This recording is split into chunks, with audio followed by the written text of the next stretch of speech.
I'm Kathryn from Startwell and welcome to session 2. During today's session we're going to be looking at separation and also transition.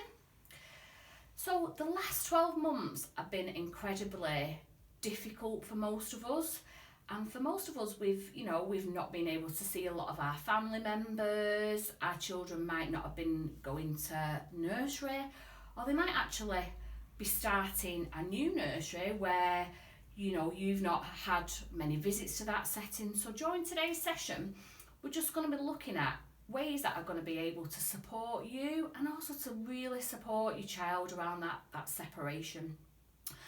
So thinking about our children and us, like I said, we've not been around a lot of other people, and actually making new relationships for a 2 or a 3-year-old is a big milestone.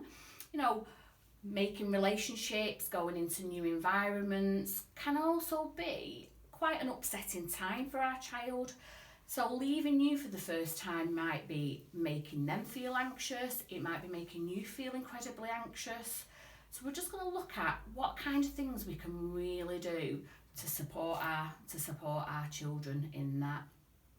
So one thing that we can really do to support our children, so thinking about, they might be going to nursery for the first time, they might be going to see grandparents for the first time, because you might be going back to college, you might be returning to work.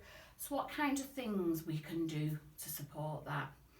So one big thing we can really do to support our toddler is talking to them.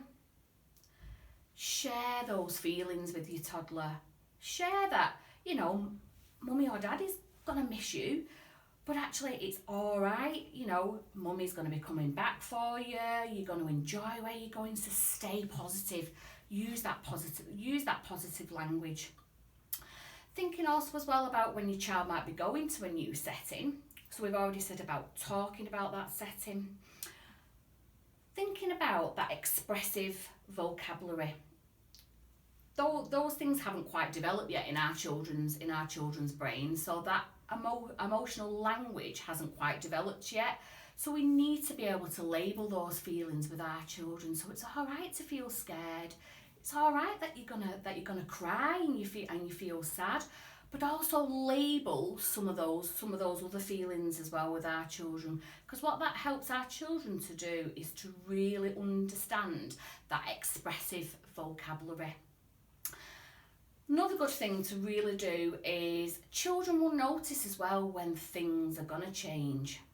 So by you talking about that helps children to predict those routines, that helps them to understand that. By suddenly putting changes in place, sometimes our children cannot emotionally cope with that, so we need to be able to talk and prepare our children for those changes. So if they are going to a nursery for the first time, share a book with them, talk about that, use pictures maybe to even take pictures of the setting where they're going, to talk about the teacher. Chat with the setting that your child might be starting, whether they're taking up a 2-year-old place, or they might be moving in, starting in reception class in September. Talk about the school that they're going to be going to. Again, thinking about those relationships. Who's going to be there? Who's going to be that teacher? Who's going to be that carer? Again, what that helps our children to start to do is to mentalise and to think about those people, which is really, really important. And again, just even though you might be feeling anxious, because it's a big thing for us as parents to leave our children for the first time, try and stay positive. Use that positive language as well.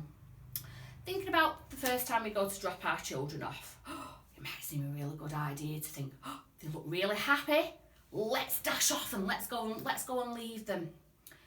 What do we think might happen with our children when they start to realise that mum or dad's gone? Because they will start to realise that. Gosh, all sorts are going to be going through the mind. Is my mum coming back? What time frame are they coming back to pick me up on?